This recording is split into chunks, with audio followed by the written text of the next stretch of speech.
Welcome back to the Warehouse Podcast. I'm Tyler. I'm Jesse. And I'm Eli.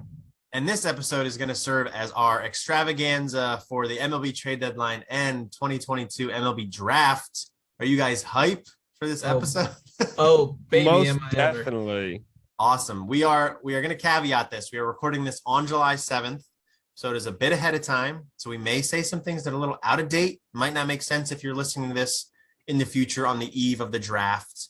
And then even more so for the trade deadline. But in this time capsule of an episode, that's what we're going to talk about. So let's talk draft first. As it stands, as we record, the Orioles are 5 games under 500 in early July. Right now, it looks like it could kind of go either way on whether they want to buy or sell. They haven't really said what they want to do. There are rumors out there that Cedric Mullins is available for a very high price. More likely, we could see Anthony Santander, Trey Mancini, Jorge Lopez.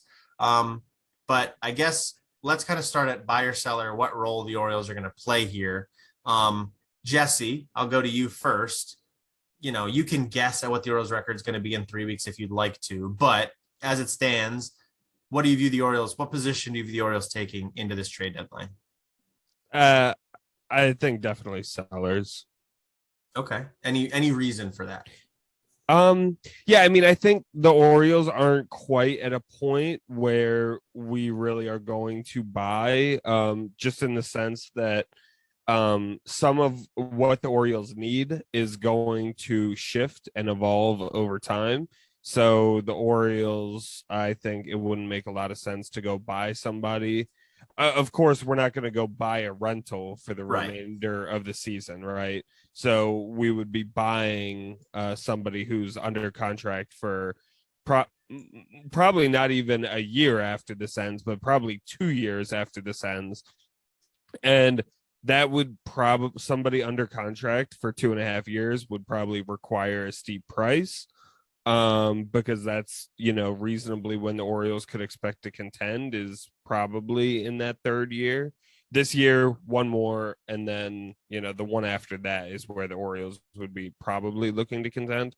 So, and what we need, we don't know how our prospects are going to shape out. So it'd be a little, buying before you know exactly what you need and what you're going to need in a year and a half down the road. So it'd be a little, I think, strange to be buying at this point. So that's fair. You don't go to the grocery store unless you know what you're making for dinner, right? Exactly. So, right. It's fair enough. Eli, what's your take on the situation? I counter with, whoa, you go to the grocery store when you're really hungry. You can go and you can get rice, because there's That's always true. going to be a time where you need rice. And my equivalent to that is there's always going to be a time where you need starting pitching, regardless of how much you want to grow. And so on the question of buyer seller, I go opportunist. Mm-hmm. I think that one name that I've seen thrown around a lot is Pablo Lopez of the Marlins. Yep. Controllable young arm, started off really, really hot this year. He's not like a 1.2 ERA guy like he was through the first month of the year, but he's a talented arm and somebody that I think the Orioles feasibly could look at. We can get more into it later, but the collection of, trade bait that we have on our end actually lines up beautifully with the needs of Miami. And that is corner outfield, DH, and a back-end relief arm. So I think that there's a hybrid role that the Orioles can try to finesse their way into here and be both buyers and sellers.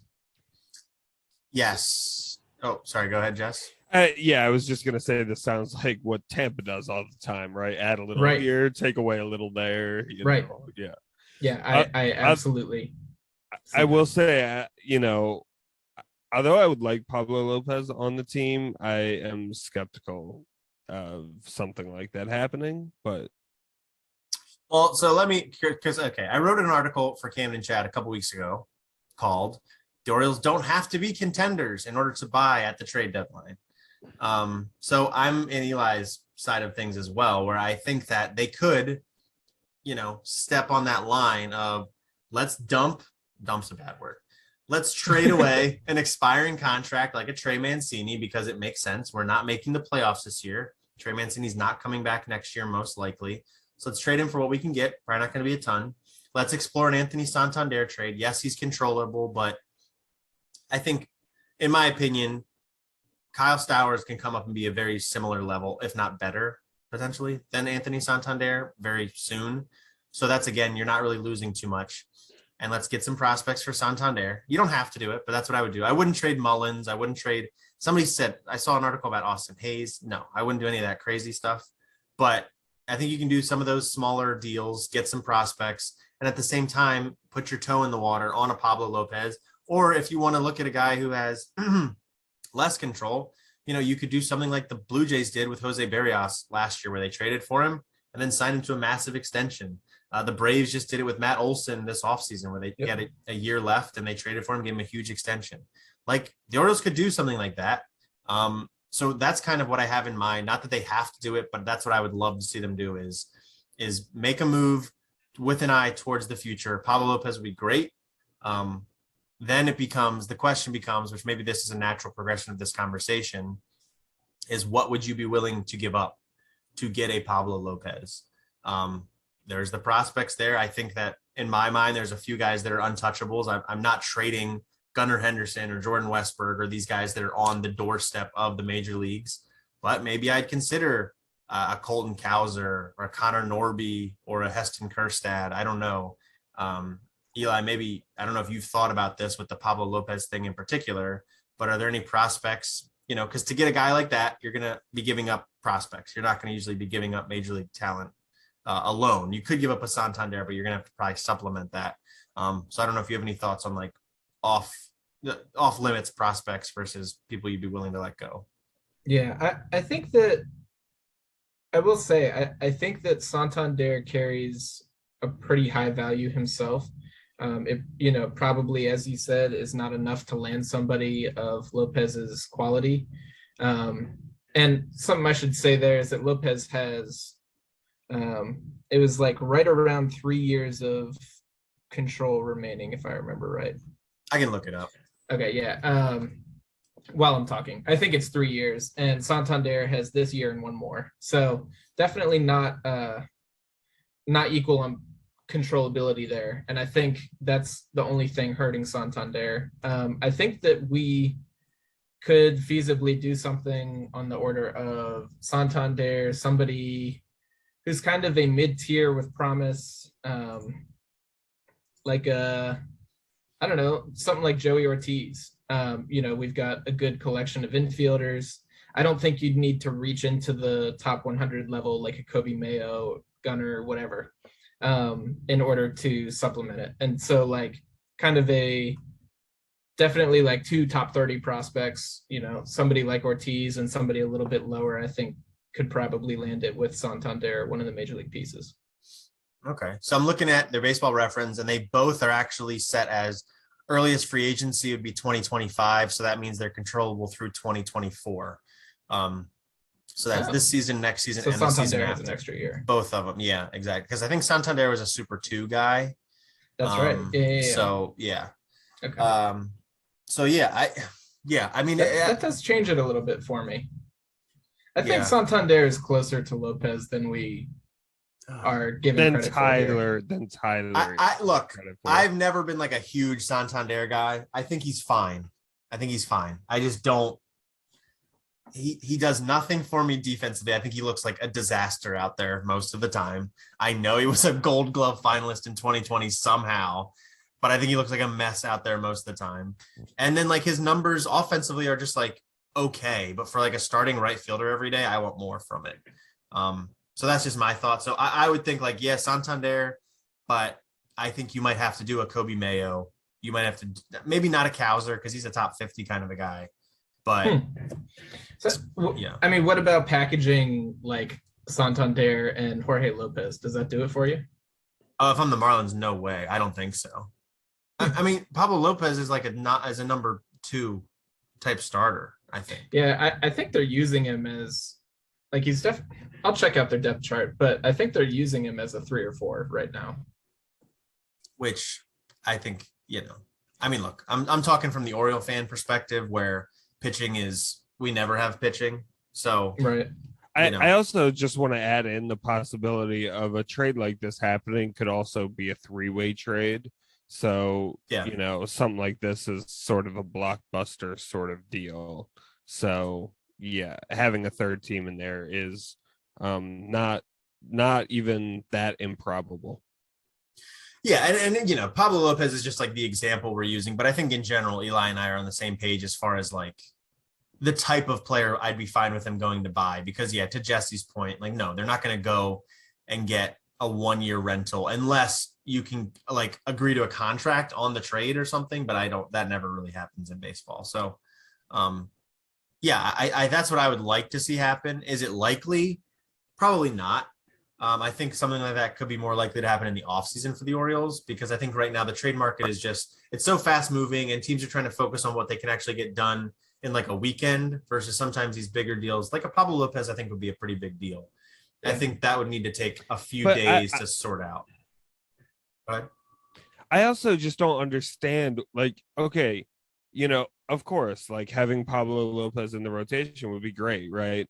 I just don't understand what the rush is to do something like this. So, like, why now rather than a year and a half down the road? That's what I get hung up on a little bit. I think that right now, I mean, the difference to me is that now you have capital like Santander, Lopez, and Mancini that, I don't know, I don't want to say they're expendable, but that you have this extra trade capital right there that really won't be servicing you in those 2 or 3 years and is worth something. Right. So all of them are legitimate players. Right. But in my mind, then just like trade them, like sell them, get prospects in return, and then you could use those prospects later to buy somebody, You could. It just becomes then like the Orioles have an advantage in my mind right now in terms of the prospect depth that they have that other organizations do not have. So if you want Pablo Lopez in 2 years, cool. But now everybody else can probably bid for Pablo Lopez at a similar level as the Orioles can, because the Orioles aren't going to then just give them whoever they pick number 1 overall for Pablo Lopez. He's going to have a year left of control. They're going to be working farther down on the depth, but then other teams have a similar quality of prospect at that level, you know what I mean, that they'd be willing to give up to get that player, versus the Orioles might say, well, we've got like 10 really good prospects. I don't know, I'm just throwing a number out there. So yeah, we'd be cool giving up 2 of them, whereas another team might have only 3 really good prospects. Like, no, we can't give up 2 of these guys because then we're kind of in a tight spot. Right. So I think that's my thought, is like, no, I'm not giving up Henderson, Westberg, Cowser. I probably wouldn't even want to give up, but like Mayo, I'd probably think about.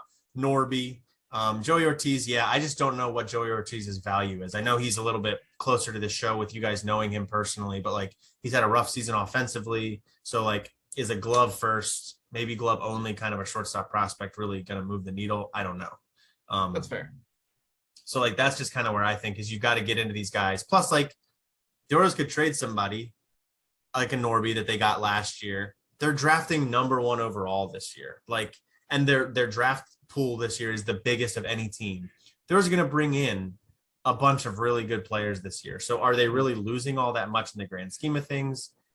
I don't know. I'm not, like I said, I'm not pushing for it. It doesn't have to happen.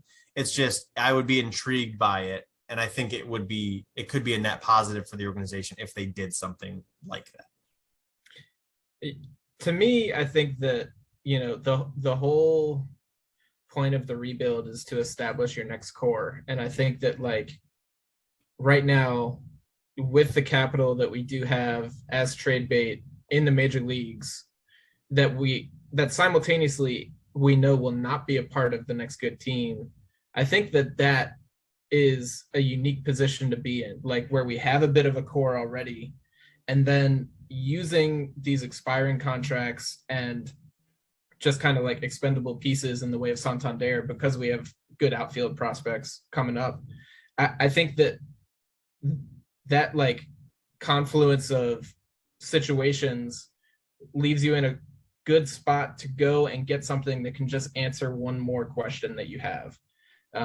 And so that's why, like, I think this is a really good path forward, is because, we were talking about potentially the team being about 500 next year. I think if you go get Pablo Lopez, that he adds 2 or 3 wins.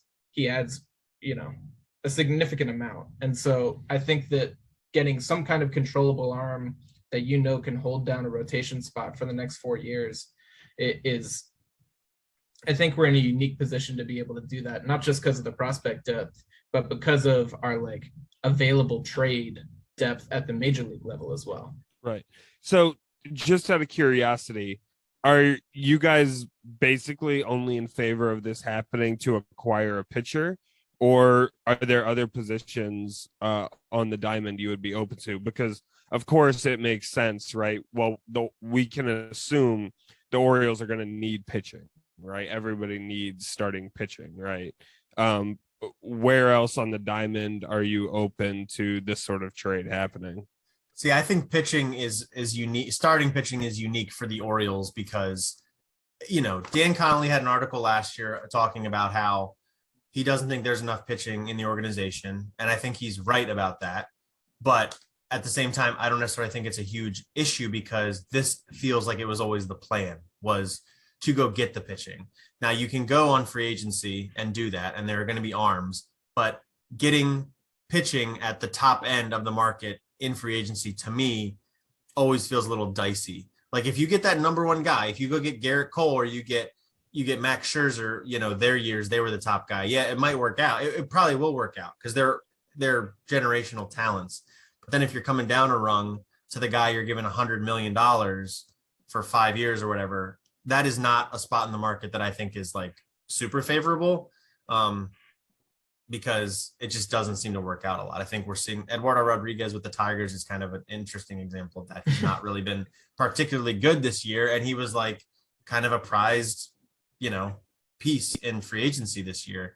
I think I prefer for the Orioles to go get a guy that's 26, like Lopez, and you're going to have him for 3 years. Plus you can maybe extend him. You're getting like the best years of his career. And if you extend him beyond that, that's what you go do. Just because that's just what I feel like the plan always was grow a bunch of bats. The Orioles have all the makings for a really good lineup, or we're going to need to go buy some pitching somehow. And I prefer to do that via the trade market than free agency. So you're not for the Orioles buying a position player really at this point? Via the trade market, that in this manner we're talking about, no. Right. Okay. That's what I mean. Yeah. And I agree with that. Yeah. I am in favor of this for starting pitching and starting pitching only, and like controllable starting pitching. Mm-hmm. Yeah. Yeah, I think that's all I wanted to say on that. So I don't know. It might not happen. I'm not saying it has to. I think eventually this type of a move is going to happen, though. I don't know if it happens at the deadline, but I think eventually we're going to see the Orioles traded, these 3 interesting prospects we've all fallen in love with for an interesting pitching prospect. So talking about the players that the Orioles have to trade away, though, I think we're all kind of in agreement that Mancini is very likely to go. So I don't know if we really need to touch on that. But the other guys that are kind of all up in the air right now, people have talked about Odor and Lyles. I don't know that I see them moving either. If you guys have different opinions, feel free. But people have talked about Mullins, and people have talked about Jorge Lopez. So those are 2 guys that are not pending free agents, but people have talked about it. Jesse, do you have any thoughts on either one of them going? And if they do, kind of what you would need to get in return to feel okay about that? Right. So for Mullins, well, if someone's going to take Mullins from us, they're going to be, giving us, almost their, everything in their organization. Right. Wow, okay. I'm joking, obviously, but right. I'm joking, but I'm totally not. Right. Mullins would just have to come with an overwhelming, unbelievable offer, right? Probably more than, I don't know, maybe 2 top 100 prospects, right? I mean, I don't, yeah, with how much much control the organization has for him, that's probably like what would be required, right? Or like, a center fielder in return who's also like very good or something. I don't know. Yeah, I mean, I think like Mullins is like going to be, of course, very difficult to move because, he is at such a key, important position, right? He definitely can be here for the next good Orioles team, right? Like he's young enough where, he'll be in the middle of his prime, probably when the Orioles are hoping to be good, right? And he just does so many things so well, right? He's a clear leadoff hitter, he's your starting center fielder, and the manager doesn't have to think about either of those things, right? We talk about up the middle defense, he is good with that, right? So, right, you look at shortstop, catcher, center field, right? And he is holding down the center field position. So, I don't see Mullins getting traded. I don't think it really would make sense for any party for him to be dealt. So I definitely don't see him going. Jorge Lopez, I of course could see going, right? I mean, he's an elite, so far this year, he's been an elite closer. So, and right now his trade value is high. I don't know exactly, I don't know what the return would be. It probably would not involve a top 100 prospect. I would be shocked if it did. It definitely won't almost. But, like, so I don't know exactly what the return for him would look like, but I could, and it also, there might be a little bit of some sort of, other teams or the Orioles valuing him a little bit more than other teams will, right? Just because, this is a guy who, seems to have really found his stride. I mean, he looks amazing coming out of the bullpen, right? But I think there might be enough red flags just given his history that teams are not willing to pay the price that the Orioles would probably want and require. With that said, I don't think it is impossible for a trade to happen, not by any stretch, just because he is so good right now. And, of course, teams always need bullpen help.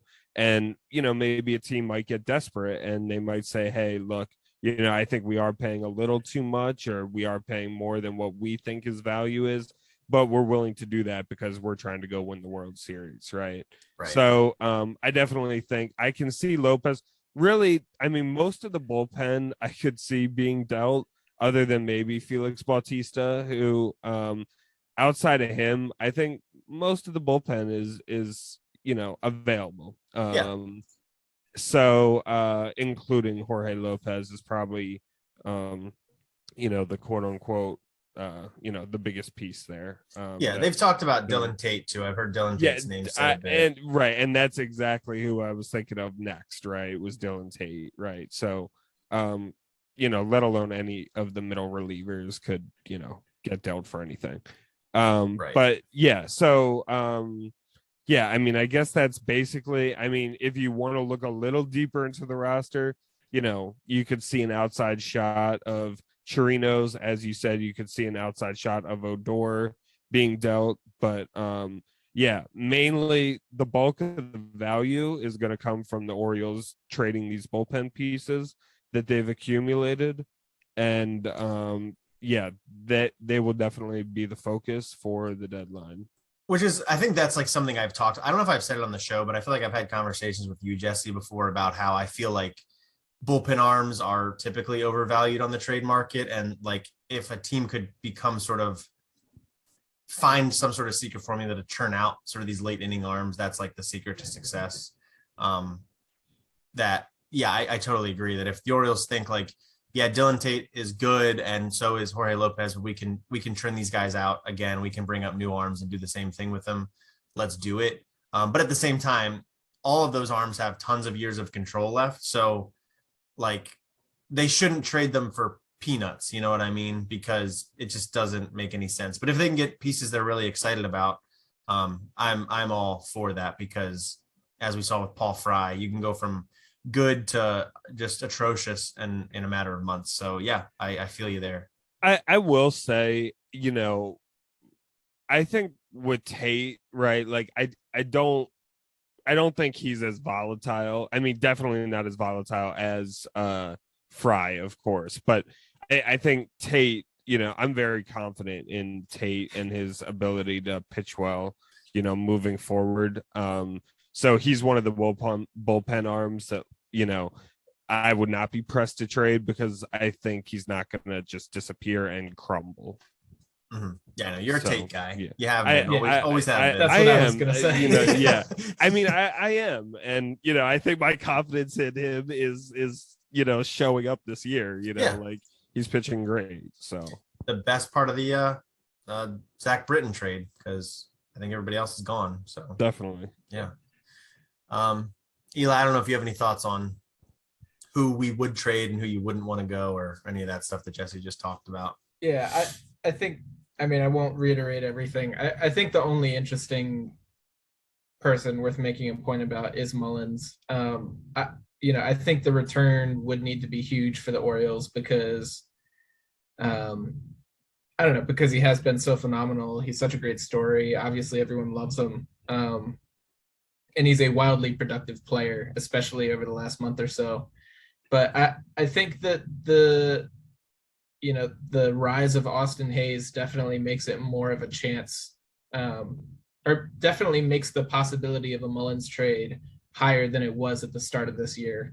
I still don't think it will happen. I don't want it to happen. I think that having, these two stellar players holding down 2/3 of your outfield for years to come is something, you look back to Adam Jones and Nick Markakis, and it was such a wildly successful portion of the core of those good Orioles teams. So I definitely think that we are in a situation where, those two guys, we look ahead and we see that being a part of our team for years to come. And I think they're very happy with that. But I think that, I think that the chance of Mullins being traded was raised just because we now know that we have a second everyday center fielder that will also be wildly productive. And so if somebody wows us with an offer, it could happen. Do you think Mullins is more likely to go than Hayes? I mean, granted, yes. I think both are very improbable, but I think Mullins is. Yeah, I think he's more likely than Hayes. I think Mullins has a skill set that doesn't age quite as well as Hayes's does. Because I think Mullins has been fine offensively this year. Not nearly as good as last year. He's not really a leadoff hitter. With his profile as he has right now is not a leadoff hitter type of offensive profile. And in the field, he does a nice job because he has speed, but he's got no arm. He never has had an arm. The speed will go. Whereas Hayes is got the power. Hayes is not the best fielder, but he's a better hitter, I think, overall than Mullins is. So yeah, if I was going to trade one of them, it would be Mullins before Hayes, but that's just my thought. But I think a lot of it comes down to what the Orioles think they probably have in Cowser, because he's playing mostly in center field still. If they think he's a center fielder long-term and they think he's going to get up here next year, I mean, then I think you almost have to think about a Mullins trade. But yeah. I see what you're saying. I actually still think Hayes would be more likely to be dealt, but more likely than Mullins, but yeah. Why? I mean, I think for one, Mullins is playing center field every day right now. So I think it's based on that. I think it's based on right now, Austin Hayes' trade value is as high as it's ever been. Right. So if I'm looking at, trade value at this moment, Hayes is playing the best of his career. He's never performed this well. So if I'm looking at that, I would say Hayes. Yeah, I mean, those are the two big reasons. I also think, he's a corner outfielder right now, and I think it's just a little easier to move. And yeah, he can play center, but he hasn't for us. So I think that also factor. Right. So I think that factors into the calculation as well. So Yeah, Yeah. I mean, I think that because Hayes has been playing corner outfield because we have seen him in center and we know he's capable of playing there. Mhm. I think that that's not as much trade value as you could get if he was playing in center field every day. Mm-hmm. So because of that, I think that, Mullins is an established center fielder. And I think that does, I don't know. I think that has an impact. Yeah, I mean, I don't think really the Orioles need to trade either one of them right now, because I'd love to see Kerstad and Cowser keep developing, and then we can kind of have a tough conversation maybe over the winter.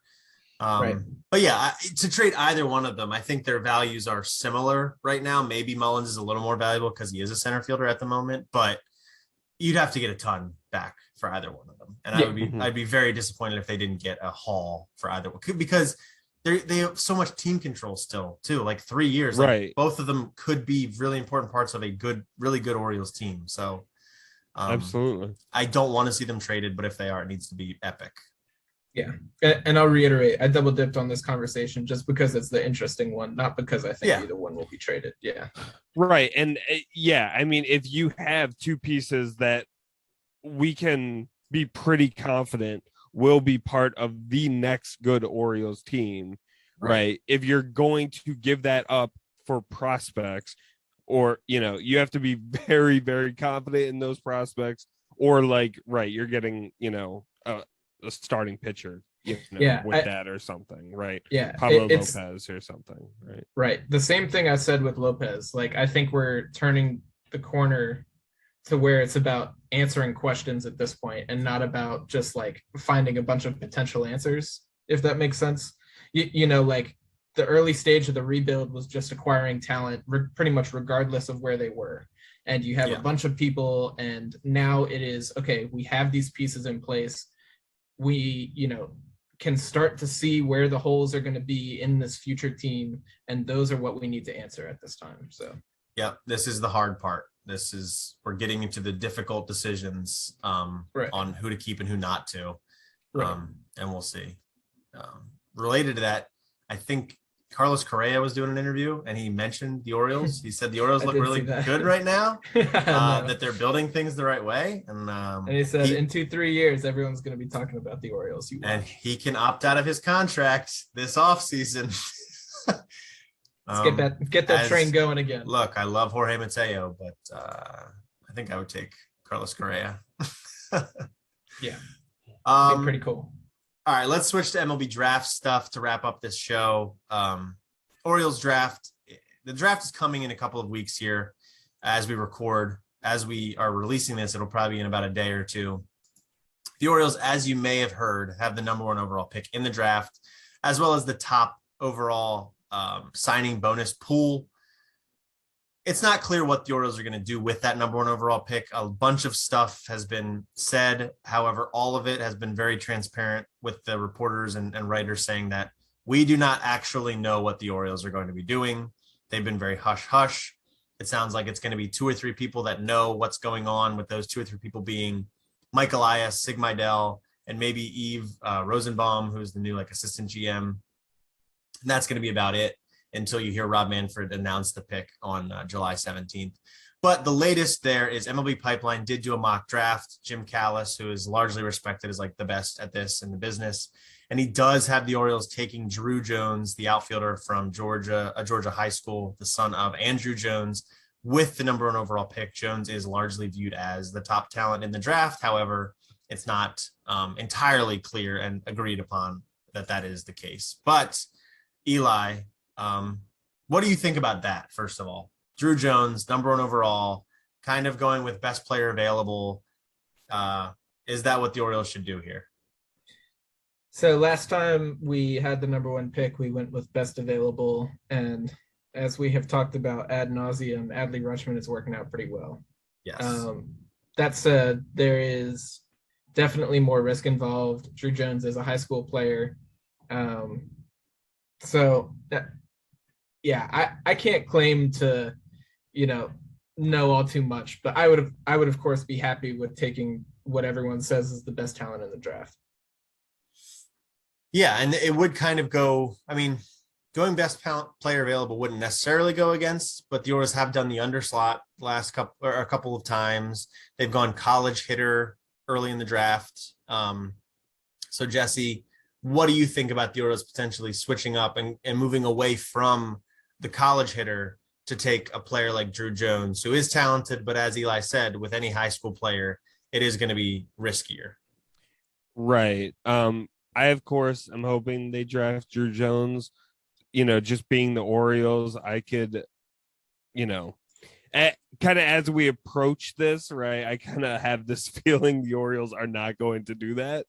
And, I think the big thing is that in my mind, like, I think Elias is really focused on like value, right, and stuff like that. So I think he's not as concerned with, I think he's trying to, in his mind, maximize, right, like value. So if he can convince himself that, well, if I take underslot, a little bit with the first pick, we'll save money and then I'll be able to draft this, this third rounder, in the fifth round, right? And pay him a little bit more money, right? So I feel like it's that kind of calculations that Elias is going through in his head, with his team, of course. And yeah, I could see them if they think that, somebody else in the draft is going to be a cheaper option and they're going to save money, draft pool money, then I could definitely see them talking themselves out of drafting Jones. Even though I think that's what I'm hoping they do. Yeah. I mean, so the other details in this mock draft are that basically the assumption is the Orioles have focused in on three players. It's Jones, it's infielder Jackson Holliday, who's the son of Matt Holliday, who's goes to an Oklahoma high school, and then infielder Taramar Johnson, another high schooler who we've talked about previously. The buzz is that Johnson would take the biggest discount. So then it becomes balancing, how big of the discount makes it worth it.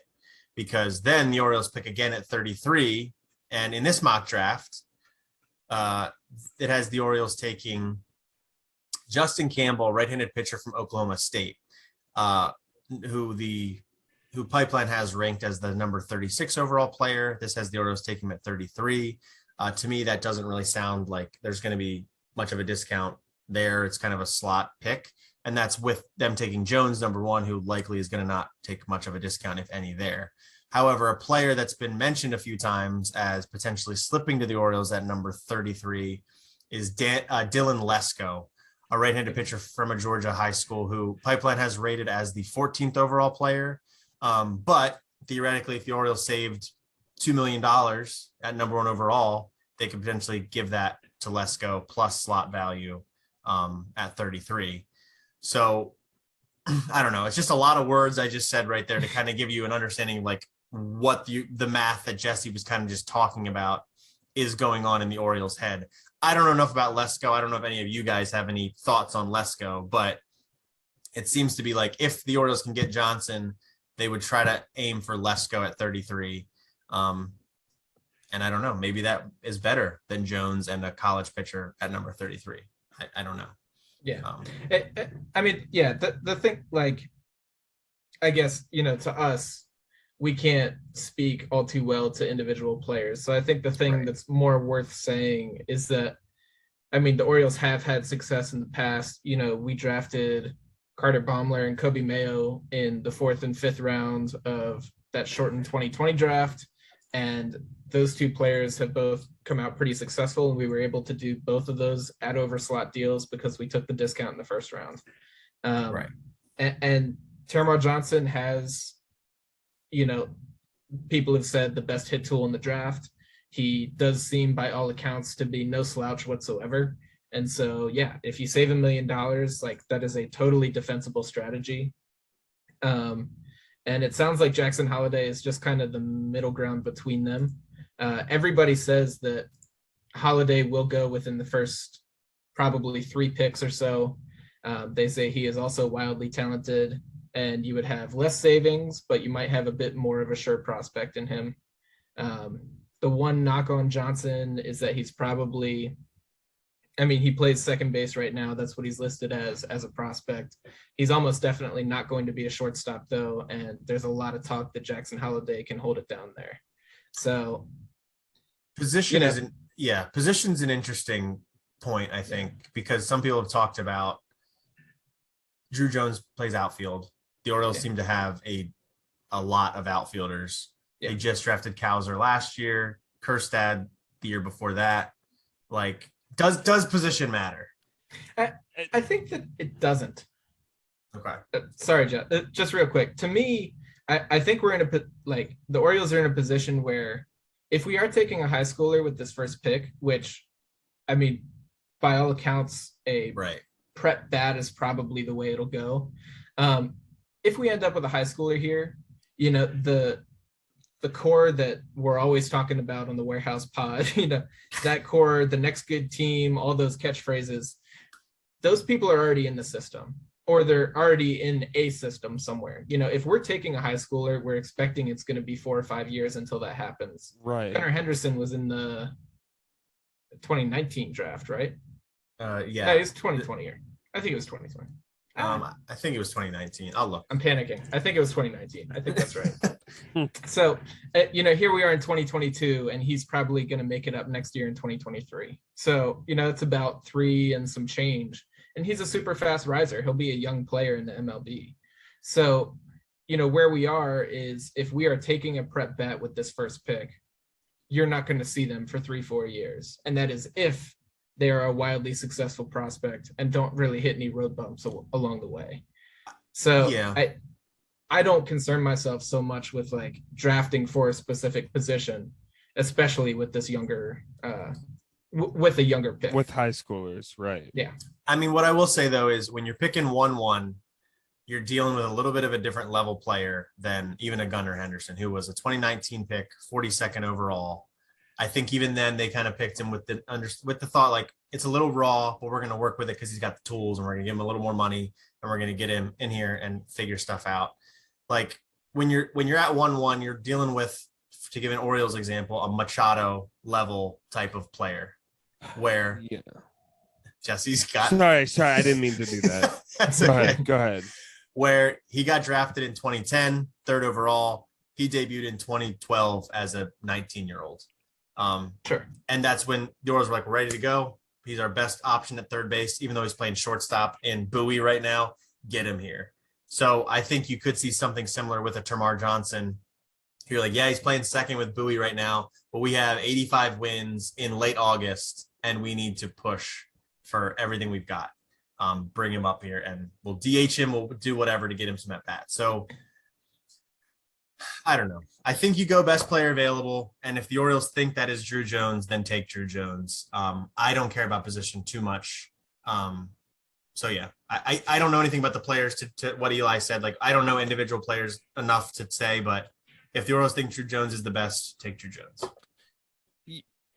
Yeah, my thing just on the value and the calculation is, you know, I mean, if you think that, you know, this guy could be a perennial all-star or even a potentially future Hall of Famer or whatever, it's just like, that's a lot to sacrifice, and to, you know, to not go get an Adley or a Manny Machado in the name of, you know, balancing a little bit of money here or there, or to, you know, to me, in the end, all that stuff is pretty irrelevant, you know, relative to getting, you know, an amazing player. So, right. Yeah. Yeah, absolutely. And also, I mean, I will say to Johnson's credit, Mike Elias has gone under slot before 1-1 when he took Carlos Correa. Well, he was part of that decision to take Carlos Correa. That was under slot. That Byron Buxton was like the big prospect there. They saved $2 million with Carlos Correa, and Buxton's great, but Correa is the better player. So it works out sometimes. So yeah, that is our. Oh yeah, sorry. Go then ahead. they both ended up on the Twins, anyways. That's true. Super team. So yeah, that is our draft preview. All right, well, hold on. Oh, So who do we each think is the first pick? Now that we've talked about all the theory behind it. I say they're going to take Jackson Holiday. I don't know why. It's just he's the one that they've talked about the least, and why wouldn't they go do that? Jess? I guess Johnson. Okay. I guess that's kind of how I'm thinking. Yeah, I'm also Team Jackson Holiday. Wow. Okay. I think so. Nobody's picking Drew Jones. No. Oh my god! And for a little confidence, I don't think that anyone on The Verge. I just listened to their episode a little while ago too. I don't think that out of you're listening to other podcasts, dude. Believe it or not, no. But they had Vivek on, and I think 3 of them picked Jackson Holiday and 1 picked Taramar Johnson. So yeah, at least we are in line with them, and I consider them smarter than us. Oh so. Yeah, they're way smarter than us. That's not even a question. Yeah, I don't know. We'll see. Drew Jones, there's been a lot of up and down about feedback on what he is as a player, and it just sounds to me, it ends up sounding like a little too raw for what the Orioles tend to go for. He's toolsy versus refined, and I think the Orioles tend to go refined. Yeah. Another thing I will say is I heard a report. I don't remember the source. I was trying to dig deep for it. I do not remember the source, but there were reports that Jones was seeking at least $7.5 million. I think the slot value of the first overall pick is above 8. Yeah. But Drew Jones was seeking somewhere around 7.5, and they thought that Holiday was going to be more around 7. So kind of moderate savings. You're not going to be stashing $5 million in your pocket or anything like that. But yeah, Holiday definitely does seem to be the cheaper of the 2 options. And then Taramar Johnson, as Tyler mentioned earlier, would be the cheapest of the 3. Yeah, the slot value for the number 1 overall pick is $8.8 million, a little more than $8.8 million. And then the slot value of that 33rd overall is $2.3 million. So if you take $2 million away from 8, move that to 2, that makes 4 point something, which is like a 13th overall slot value. So yeah, that's where you kind of get the math. We can get the 1-1, which is really the number 3, and then we can get at 33, we can get the 14. And is that worth more than a 1 and a 33? Yeah, for sure. Oh my. So we'll see. So Team Jackson Holiday here, and then Jesse's with Taramar Johnson, which I like Taramar Johnson. The more I read about him, the more I was really actually very excited, but that just makes me think the Orioles aren't going to do it. So yeah, I would say he's actually, in terms of the realm of most likely, I go Holiday, Johnson, and then Jones. I think I agree with that. So no love for Brooks Lee? No. Okay. I don't see it happening. And again, this is based on me reading scouting reports from people who actually know what they're talking about. So definitely go listen to The Verge, guys, for an Orioles specific slant. And then the Pipeline has their own podcast, which has Jim Callis and what's his name, Mayo. Jonathan Mayo, who are really good. Yeah. So yeah, I guess I should also mention, of all the college players that are being talked about in higher discussions, Brooks Lee is the name I brought up. He's a shortstop at Cal Poly, also has a very good hit tool. There are some questions as to whether he stays at short, but if the Orioles wanted to get a discount with the 1-1 pick, a college player is obviously a way to do that too. And that was the only reason I brought him up. Yeah, and Pipeline has him as the number 3 player off the board. They have him 5th in their rankings, but going third to the Rangers. So gotcha. I think he was more in the it sounds like he was more in the conversation a little while ago, and that's just changed. Definitely. So yeah, guys, I think that was good. Hopefully informative. And yeah, we're kind of just talking from the fan perspective of hopefully the Orioles do a great job. I've liked Elias's work in the draft so far with the Orioles, and hopefully that continues. Yeah. I want to say one quick thing. Absolutely. In prepping for the trade deadline portion of this, I was just kind of scouting positional needs for other teams, and what kept coming up, there are 3 teams, and we talked about Miami and Pablo Lopez, but San Diego is has a pretty weak DH slot. They need corner outfield help, and they need bullpen help. And the San Francisco Giants are in the exact same spot. Hmm. So of Miami, San Diego, and San Francisco, I think the Orioles have at least one trade with one of them. Yeah. And in San Diego, they could negotiate something to get Ryan Flaherty back in the deal as a coach, make him manager. That'd be amazing. No. I do think that we, I don't know, San Diego has, well, they've kind of stripped their farm system. Oh, yeah. They traditionally They're had a going good for it. farm system, but I don't know. They got like Ryan Weathers down there, who they used in the bullpen last year. And he was a starting pitcher prospect. San Francisco has totally built their entire rotation through free agency. So I guess there's not much there. Yeah, I think I saw somebody bandying about the idea of like some Padres deal where the Orioles got that their number one player, Robert Hassel, the third back, but that's another outfielder. So I don't know. I don't know.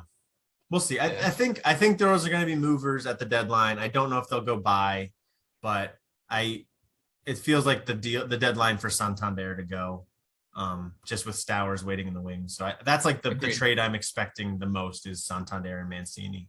So yeah, boys. All right, cool. Well, that's it for our July episodes. We'll be back in early August with a trade deadline recap. The trade deadline this year, reminder, is August 2nd, not July 31st as it traditionally is. So that's a little bit different, but we'll be back early August with a trade deadline recap as well as any other Orioles news. Maybe they're in the playoff hunt.